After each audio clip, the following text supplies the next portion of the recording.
People give Newtown a bad name. I don't know why, but I don't find it that bad. I can't say the people them that I met is friendly, nice, easy to talk to.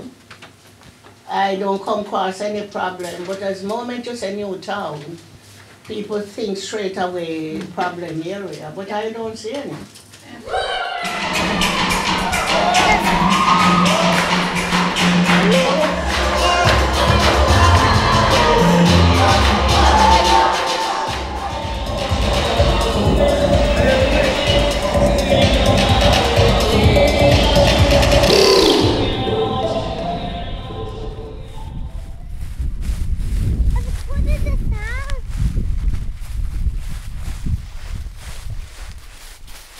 Also makes it very special is that you can get jerk chicken. So